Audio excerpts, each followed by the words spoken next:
How about this?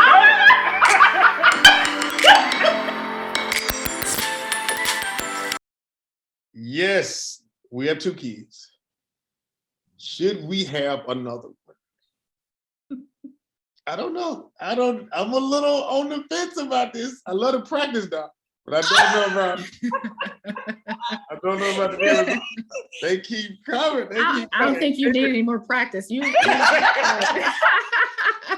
Well, we're so excited about this show today. It is my favorite doctor in the whole wide world. I have known her since we moved to this area. Yeah, like she was my first doctor. I wanted an African-American woman doctor. She went to my church and I have loved and adored this lady. She's everything to me, Dr. Jessica Ruffin. Thank you so much for coming on. That's so sweet. No, thank you. I'm happy you asked me. Happy to be here. Yes, Thank you, Dr. Ruffin. Yes. So if anybody knows any intimate details about us, it's Dr. Ruffin. And so don't be trying to go find her and find out anything about us because she's not going to tell you. We observe all HIPAA. So if you're new to watching or listening right now, welcome to the Mr. and Mrs. Mr. Podcast Show. We're back, season 3. We're rolling right here. And I'm your host, Mr. I'm right beside me is my wife of 15 plus years, 2 kids. We're going to possibly more, and a possible replace spade. Dana, Mr. aka Mrs. Mr. And together we are the Mr.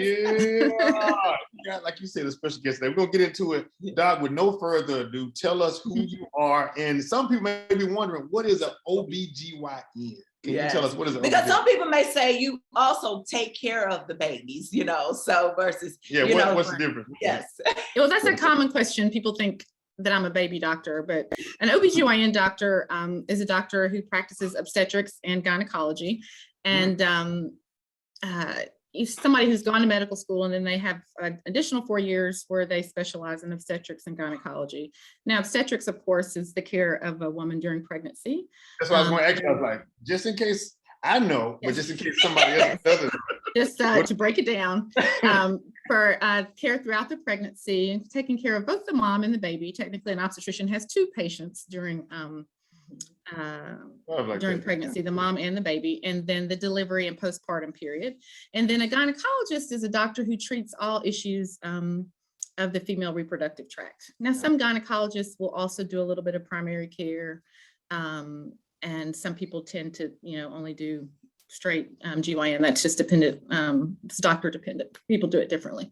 Makes sense. I talk to guys too, and their lady or wives, and they wonder, like, should they pick a female OB-GYN or a male? Is it on the I don't know. We didn't really have a conversation before because I just you picked out okay, she's good people, but I'm wondering. What I'm saying? Like, if it would have been a guy, like, would I be like, hold on, because you get in there, you see a lot of stuff that, that it wouldn't be. Well, there are some very good and personable male GYN physicians, and there's some women that not all women click with. So I think it's just a personal choice. Some people feel very strongly that they only want a woman, and only want a woman, but there's some women who like to have male doctors. So and actually, when I was in college, I actually had because let me tell you why. It was because in college you don't have no money. I went to the health department, and at the health department it was a male doctor, and and it was my first time because I want to talk about that too. When should a woman first go? Because for me, I didn't go until I was college, right? I didn't know if I, what I'm saying. So when would you recommend, especially like for teens or somebody that may be listening, like when would you recommend, or what do statistics say? Yeah. So typically the recommendation is for a young woman to have her first GYN visit at age 15 or 16. And really that's a time where it doesn't necessarily involve an exam. She doesn't necessarily even have to get undressed, but it's just a discussion about her period and how she's feeling about her body, and typically a visit when the mother's not in the room. And I usually tell my patients, you're probably going to find that I'm going to answer your questions the same as your mother, but at least now it's personal and she's not going to know, and there's no judgment, and we can just talk. Appreciate that. See, that's why I love Dr. Ruffin, because you keep it 100 real, because you just told me on something about the 15, 60 year old. I don't know if y'all noticed, I'm wearing a shirt that my son was born. I wore this to the back of the house because we didn't know. Like, we didn't know what we were having at that point in time. We were looking out and pulling the leg. I was like, you see what we see? Not the leg, the head came first. Like, Haley, you come out there first, dog. The leg, y'all pull it by the head or something like that. Whatever body part. Head first, right. Jace came out head first. Thank you. Fair enough. I mean, he eating groceries now. I know he made it through. All right. Doc, what's your guts? Right. So the question we came up today is, should we have another baby? We got 2. They are now functioning on their own. They can feed themselves. We can latchkey them if we need to. Leave them. Right. 9 and 7. 9 and 7, right? Yeah. Oh yeah. Well, I get it. It's hard. My gut is that you have to decide if you want to have a baby, because guess what? When you're getting up on Saturday morning, I'm going to be at my house with no children. So I can't really say, and I feel you. My children are now 21 and 18, and I can remember when my son was old enough to get up on Saturday morning and go and fix cereal for him and his sister. And I got one of those refrigerators with the freezer at the bottom so they could access everything. That's the whole reason I got the refrigerator. So I get it. When your kids are up and functioning, it's hard to think about starting over. But it's just having children is such a beautiful thing. Enjoy them. So it's just such a personal choice. There are some women who don't want to have any children. There's some women that want to have as many children as their body will allow. So, personally, I would absolutely love it if you all had another baby. My office staff always loved it when the misters were pregnant because they're always so enjoyable and pleasant. We were so loud. So, I would love for you all to have another baby. But like I said, I'm up here paying for 2 in college right now. And it's no Thank joke. You. There's stuff to say. So what if you had a couple, what would you recommend for a couple that's not on the same page of, I don't know if you know anybody in the same thing. What would you recommend? Well, that happens all the time. Yes. I don't know if you see it all the time. Sometimes of like, one person wants to have a baby and the other person doesn't. Right. Some questions kind of laying you at that point in time. But what would you recommend, or what would you say for that couple? Well, I think and that happens often. I just recommend people talk about it and wait. Sometimes, like with so many things in life, when you're not sure, the best thing to do is to wait and the answers will come, So I would talk about it, wait, pray. He said he's going to sleep with a chastity belt. Because the thing is, hopefully, and the way we like to do it is to have 2 parents, because raising children is, it's no joke. It's not for the faint of heart. And so you want to be on the same page. And,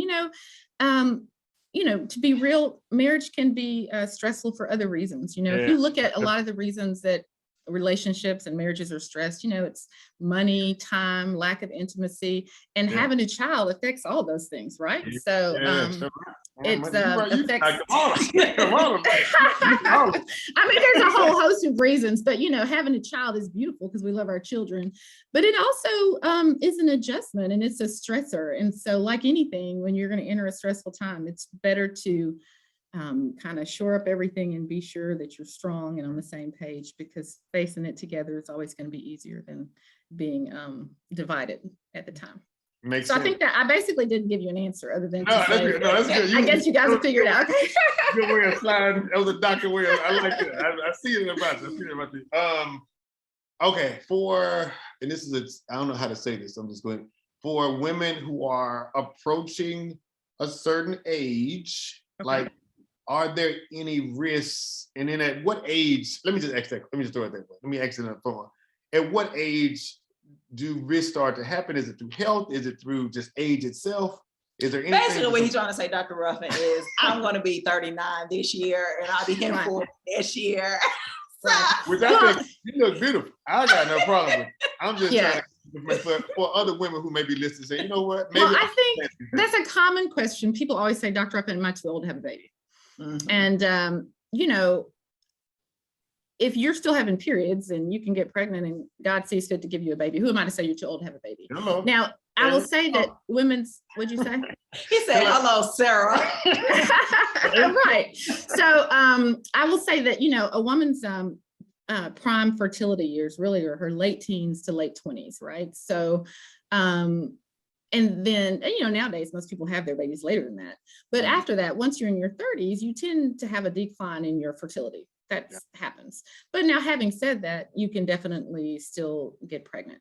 I think I've had a pregnant patient, 46 years old. I think it's my oldest pregnant patient that I personally had. I think that as we get older, our fertility does tend to, decrease and so forth. And the other thing that happens is our health risks tend to go up because, a lot of us are hypertensive at 35 when we weren't at 25, or a lot of us have grown fibroids at 40 that we didn't have when we were 30. Diabetes, a whole host of things. A lot of us gain weight. We weigh a lot more at 35 than we did at 25. So those things can also play a role. But I have plenty of patients who are healthier in some respects at 35 than other patients at 25. That's true. So I think you have to just optimize your health when you get pregnant. There's no age that's too old. And, women should every year when they go into their doctor, to their gynecologist, have a discussion, kind of have like a reproductive health plan. And, we often ask people, do you plan to have children? Do you not? Because what I find oftentimes is I'll have a lot of patients that come in and they may be in their 30s and they've never had a baby.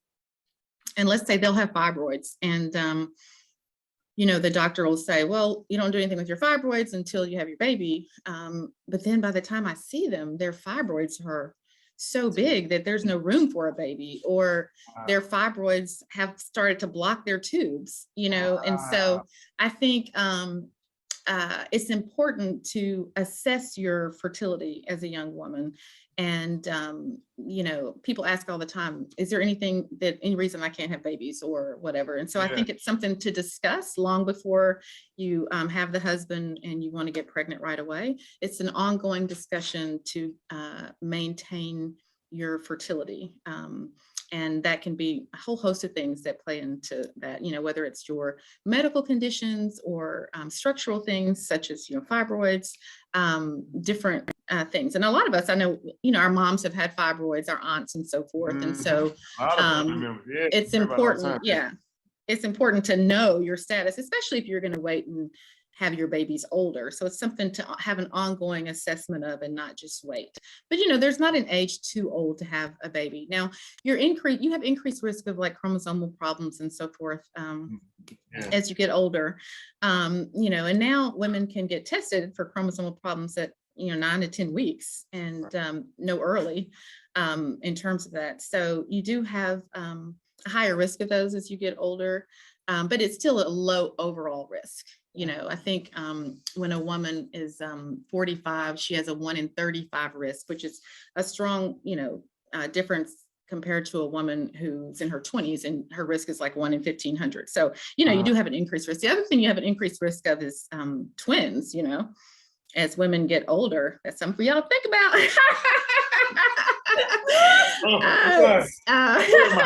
Where am I? Blacked out for a second, Doc. I can't remember. Right. I'm just saying, the older you have, women have a tendency to, ovulate more eggs. A lot of times my patients come in there in their 20s and they're like, oh, I hope I have twins. I want to just have 2 babies at once. And I always tell them, no, you won't have twins. If I, at my age, decided to have another baby, I would have twins. It's when you just want one more that God decides to bless you with 2. So, Lord, why? So, it's still, like I said, it's still an overall low risk. It's a low risk overall, but it does increase as you get older. Twins, the Lord one. Look, they say they won't put the Lord won't put more than you can bear. Then you can bear, right? Lord, twins. You can handle it. You can handle it just fine. We'll give you all kind of new material for your stand-up. Hey, listen, that's a whole hour stand-up. That's a whole hour stand-up that's there. Okay, cool. You asked the question I was going to ask about, like the age, because next to us was a lady who was 48, I think, at the time that our son was born. So, like you said, for anybody who's doing that, but know your risk. Wait a minute, at the doctor's office? No. In the hospital? Yep, in the hospital. When I was going to get something, there was a lady who was 48. I was like, go ahead, bless you. But go ahead. Go ahead, those on down from us. For the men's side of this, the sex during that time helped the baby come out, like walking. Well, people always ask, what can I do to go into labor? And, everybody's different. Everybody's story is different. And a lot of people have a story as to what they did to help them go into labor. It is true that some of the prostaglandins that are found in semen do soften the cervix. You know, I know some pregnant women across the city now are like, don't tell him that. But, you know, there's Go ahead and get in there. Yeah. Get in there. There's something to be said for that. I mean, but it's perfectly safe to have sex throughout your pregnancy. So, you know, some people would say it helped them go into labor. Other people would say not so much. I don't know that there is a strong enough scientific evidence that one thing is encouraged. So it just depends on so many things. It depends on the size of her pelvis. It depends on the size of the baby, the head, the position that the baby comes down. But as a general rule, the more children you have, the faster your labors are. Childbirth and hips. That's when you get the childbirth and hips, like grandma used to say. The childbirth and hips. Is there anything couples can do at the point of conception, of coming together, that they can get a boy or a girl? I don't know if you heard this question before. Is there anything couples can do? I'm sure you get these crazy questions all the time. All the time. And you got to be on top of it. Who needs to be on it? Wait. I'm sure if you go online, you'll find all kinds of stories. But honestly, what I tell people is, if you really want to have a boy, the only thing I tell you to do is pray and ask God for a boy, because I do this. There's nothing really that you can do to change that. But if there's ever a test that comes out and it helps people predict their baby sex or whatever, then I would suggest everybody go out and purchase stock right away.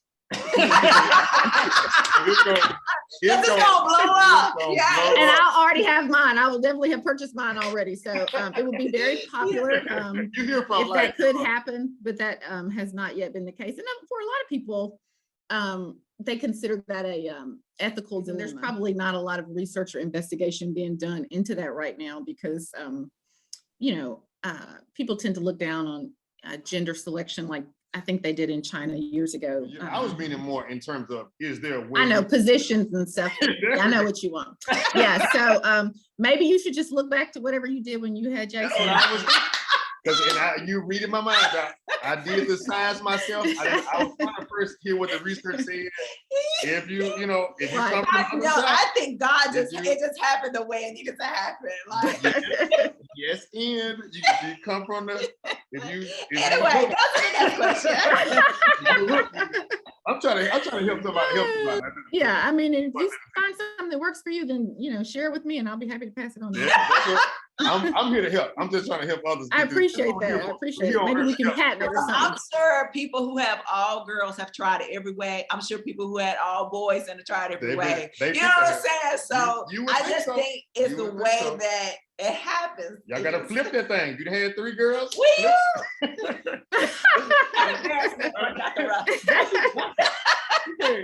She's seen it all. Dr. Ruffin heard it, seen it all. I heard it all, absolutely. Okay, so postpartum is real, right? Yeah. What are things couples could do to recognize postpartum? Let's say a husband listen, or you mean postpartum depression? Yeah. Oh, gotcha. Mm-hmm.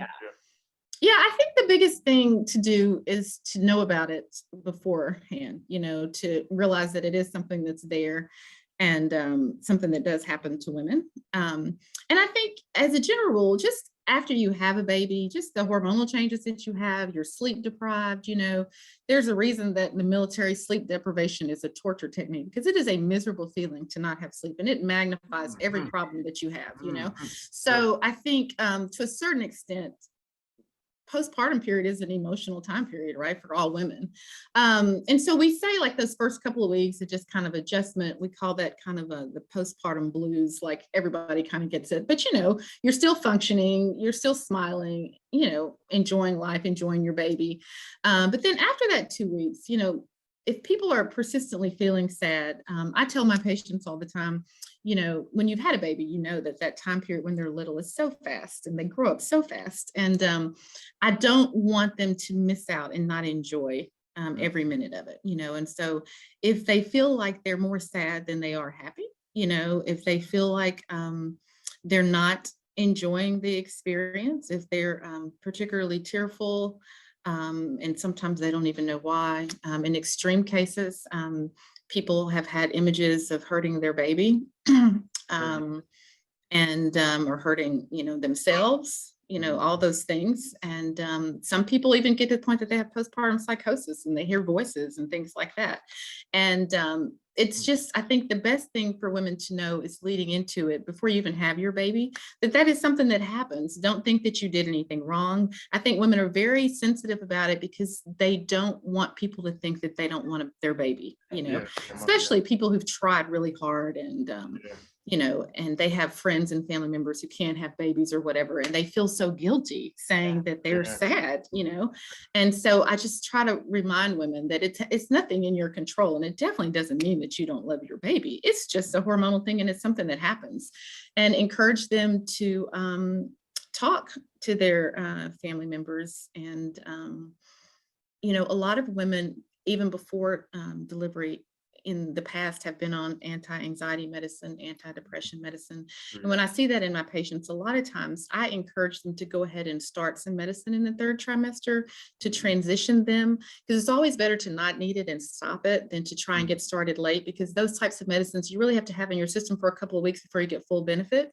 So a lot of times in that whole anticipation of it, some women, especially if they're have all kinds of emotional issues and different things going on during their pregnancy. A lot of people who lose their moms, for people who have children, we know that that's a big time we need our moms is after we have a baby. Okay. So there's some things that we can look forward and anticipate those feelings. And sometimes we can't. And it's very important to enlist the husband or the significant other to kind of be that gatekeeper at the house. If she's not doing well, you tell the people that they can't come in, be the heavy, because she can't, tell her mom or your mom that they're stressing her.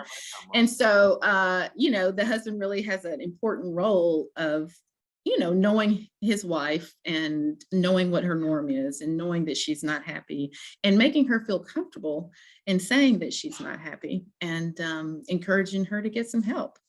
And sometimes if you just don't know if this is bad enough that you need something, just call the doctor and see. We've started something after ACOG's recommendation, which is a phone call in 3 weeks to kind of address that whole postpartum period. It's not something that was always recommended, but we usually would just see people back in 6 weeks, but now we try to do a check-in in 3 weeks. And it's just important for everybody to know that when you get prenatal care, it's a global visit, right? So your prenatal care costs the same, whether you come every week of your pregnancy and every week, 6 weeks postpartum, or if you only come as scheduled and you don't come until your 6-week postpartum check. You don't have to pay anything extra. So it's structured that way because we'd rather see you 100 times and nothing be wrong than you not come the one time that you need to come in. So if in doubt, just go in and talk to the doctor and see. Wow. Yeah. And speaking on that, one of the things among African-American women, listening to your body, not getting the proper or care during pregnancy. And so you end up either the mom passed away or the child passed away or both passed away. Can you speak to that a little bit about trusting your instinct, gut, all of that? So, yeah. So there is, a whole body of evidence and concern in this country about the increased morbidity and mortality with African-American women during childbirth. And there've been several, cases in the media of, prominent, well-known people and their family members. And so it's definitely something that, we as doctors are aware of, and it's important that patients are aware of. And one of the big things is, like I just said, don't ever sit at home, wonder if you should come in, but come in. I think that you have to feel, whether it's your gynecologist, your obstetrician, or even your primary care doctor, your cardiologist, whatever your ailment is, it's important that you feel heard by your medical team, and that your concerns are not overlooked, that you feel addressed, and bring whatever issues you have. There's a whole host of reasons that women have, increased morbidity and mortality around childbirth. One of the big ones is hemorrhage and just blood loss. And, a lot of times you've heard women say, I'm always anemic, I've always had heavy periods. but we really work hard. And that's why it's important to take your vitamins, your prenatal vitamins. We check people's hematocrit midway through pregnancy to see if they need something extra, because our goal is to build up that stores before you go into delivery, because we know you're going to lose blood. And, you know, blood is how your body heals. It takes all the nutrients to where it needs to go. And so you got to have blood volume. And so it's important not to just brush off your vitamins, but to really take them and do that. And also just in terms of maximizing your health before you ever get pregnant, you know. Can you speak more to that? Like, what if somebody say, oh, I'm really considering having a child, you know, what should they do to prepare? You know, because I think a lot of times we reactive, like, oops, I'm pregnant, okay, let me go ahead and take vitamins, do all of this stuff. So what can we do prior to? Well, I think if, you know, not everybody has the luxury of planning a pregnancy. Some people just get pregnant and we have to work with it. But especially if you're planning a pregnancy, the goal is to just optimize. What'd you say? Well, you know, it happens. I'm not saying y'all did it that way, but you know, it happens for some people. Some of us. I'm gonna be honest, for the people, we were planning. I really wanted a baby so bad. I was holding out. I was like, let me just get one more year. Let the Lord work through me a little bit. Let him touch me and agree with me. Well, when you get my age, you'll probably be glad that you started early, because you know you start to get tired, Jeff. And you got a camera. So God knows what you need. So it's divine wisdom. So, but you know, people come in, they say, I want to have a baby. I think it's important, whatever you have, whether you have a seizure disorder, diabetes, hypertension, whatever you have, that you control it and be in the best health possible before you get pregnant. And a lot of times what women struggle with is their weight, you know, because typically you gain 15 to 20 pounds when you're pregnant. And it doesn't matter what, you know, in medicine, if you're taking a test and it says, does this increase the risk of adverse outcome? Weight is always the answer, right? It increases everything. The risk of everything adverse is increased with your weight. So it is ideal to, you know, I'm not saying that everybody's going to get to their ideal body weight before they get pregnant, but it's a great time to, and during this time period when you're leading up to planning to get pregnant, to try your best to optimize your weight, optimize your blood pressure. If you're somebody that's had borderline blood pressures but never wanted to take medicine, it's much better for you to go see that doctor, get on something that is safe, so that we're not having to adjust your medicines during pregnancy. So if you do have a condition, it's great if you can see your doctor ahead of time and say, hey, I'm planning to get pregnant. So they can start to optimize your care, your medicines and so forth, so that you're not coming in. Sometimes people come in for their first visit and they've got hypertension and they're on a medicine that's contraindicated in pregnancy. So I've got to take them off and put them on, and, you know, and it's just, it's a lot more difficult and risky.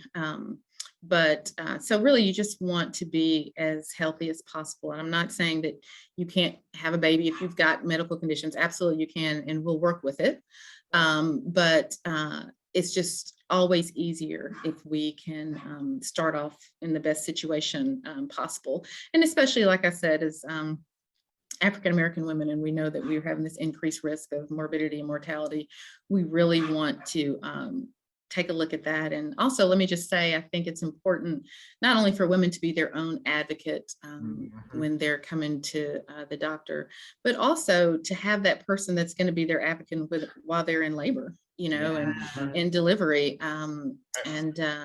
You know, there's a growing body of people who are doulas and midwives, and they want to come in, and so people always ask, should I get one? And that's just a personal choice. It doesn't, I mean, that person is for you. They're not part of your medical care, your medical team.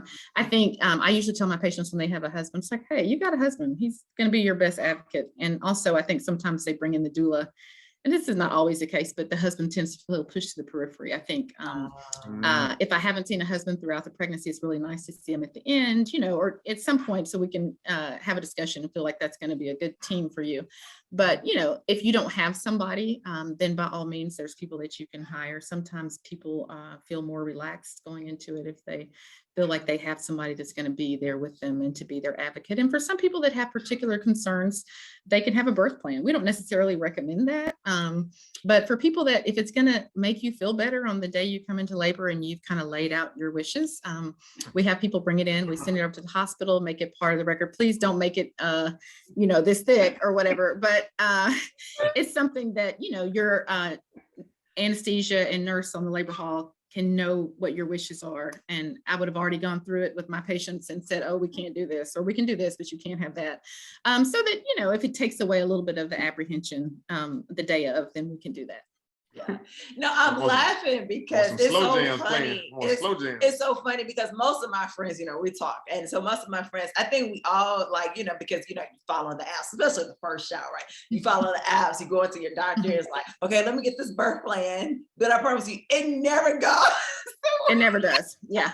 Well, honestly, what we all say, the doctors and nurses are the best way to have a crazy delivery is to have a birth plan. We just feel like it always jinxes people. But I think what it is, Dana, more than that, is that the people who try to have control of everything are never going to be happy, right? Because what you have to realize is that it's not a situation that you can control any more than the doctor can control or the nurses. So I just say, if you trust your doctor, that's important. Trust your doctor. Trust your doctor.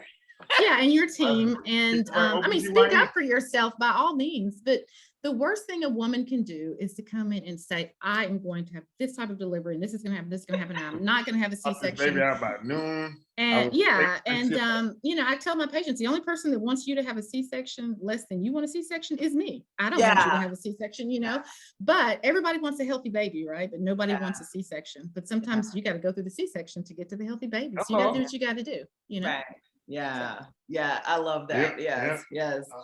I'll give it a close out.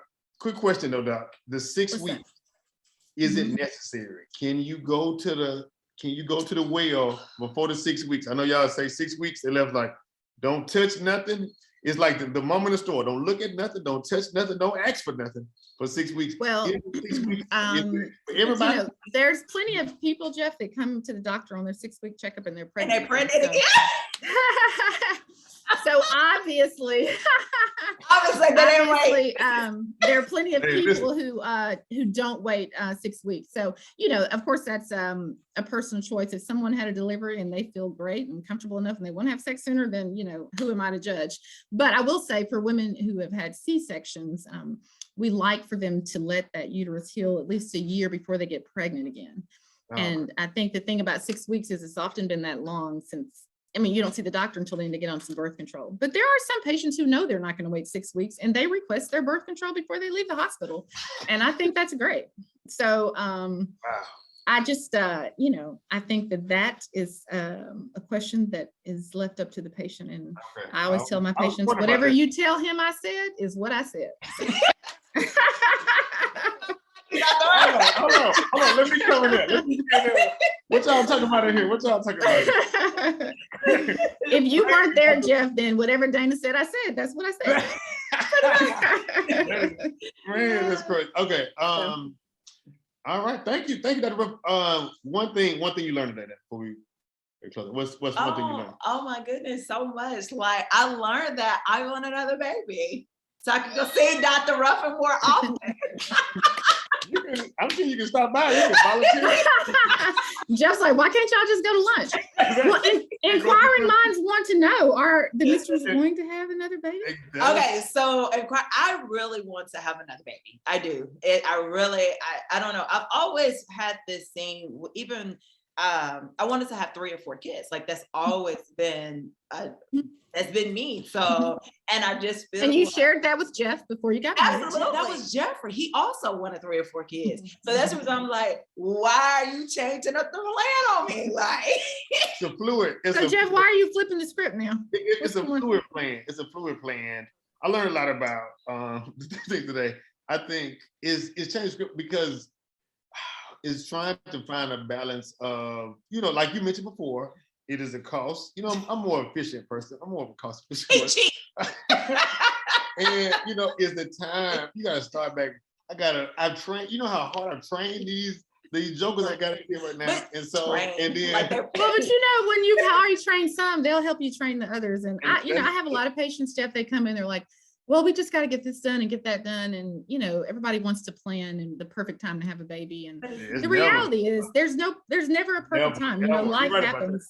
So you just have to decide if what you desire is another baby. You just have to trust God to provide and do the best that you can and save and just go with it. I mean, He will, and he always has, like, God has always provided, and you've raised such beautiful children. You'll do it again. But I will say, let me just say, I do agree that whenever you have your last baby and it's your last one, it's sad and it's an emotional thing for people, and so I think but Dana has always known that she wanted to have more children. There's some people that get sad just because their baby's grown up, and I tell them, well, however many babies you have, if you have 10, the 10th one is going to have to grow up. So if that's what you're going to get over it now. But if what you want is another baby, then I think that's great. But I do this for a living, so I just think that there's nothing better than a miracle childbirth. Do you need contact information or something like that? Like if anybody wants to get in contact with you? I work with Adams Patterson Gynecology and Obstetrics. So anybody could reach me if they need it. Some people reach out to me on Messenger, but my office number is 901-767-3810. Okay. But I just want to say that I did this not because I want people to come to me, but just because I want people to feel empowered to talk to whoever their doctor is. There's a whole host of wonderful doctors providing OB and GYN care in this community. What I really just want to push is that people feel empowered to be a part of their management and just encourage them to find somebody that they connect with, whether it's me or somebody else. Absolutely. Well, thank you. I want to give you thank you. Thank you. This was so much fun for me. I love you guys, and I think it's great that you guys do this. Okay. So anytime you need me, just feel free to call me. We're gonna hold you too. Thank you. Yes. Thank you. And especially, if you decide to have another baby, go for it. That's what I'm still. So we're gonna keep the conversation going on the next episode to see because I'm still torn. I'm torn. I'll tell you why I'm torn. Because I be needing a little something myself, and the baby. I don't want the trying to balance the baby and a little yams myself in the baby. It's just trying to balance both sides. Enlist your village and people to help you. Yeah. And we had amazing. After the birth of a child is a stressful time for any relationship, and men often say that they feel like their partners don't have time for them after there's babies. I think so. It's a two-sided thing. I think men have to understand that that's what she's doing. She's raising a child, and it requires a lot of investment. But on the other side, women, we also have to understand that men need attention, right? So oftentimes when you have 2 children and a husband, in some ways you have 3 children, right? Don't tell her that. Don't tell her that. I mean that in a good way. I'm just saying, Jeff, you need your time and your attention, and you need somebody to pat you on the head and say, good job, just like your kids do. That's all we need. That's all we need. Look, a little pat on the head. That's all. But I think Dana can multitask and prioritize. I feel like you'd still be taken care of. You will. Hey, look, you're still alive. That's fair enough. Well, thank y'all. If you listen to this episode, listen, get you a good OB-GYN, somebody like this. I don't know a lot of other OB-GYNs. We found a great one first. So I don't know if you got to go through a couple of them. Don't feel bad about changing up and go and get you somebody there. And I will say this, everybody I've seriously done, and I'm not just saying this, but everyone that I've ever recommended to you, love you. Yeah. They feel the exact same way. So I appreciate that. I mean, I've had some patients that don't like me though, and that's okay. Yeah, I don't take it personally. Look, we're not for everybody, right? Yeah, I'm not for everybody. All right, so if you still are on the fence, we've met a lot of couples like that on the fence. Look at each other and say these 3 things. We say the Mr. Mantra, right? Is I like you, I love you, and I want you. Your love. I take care of them. Yes, I think you'll be fine, Jeff.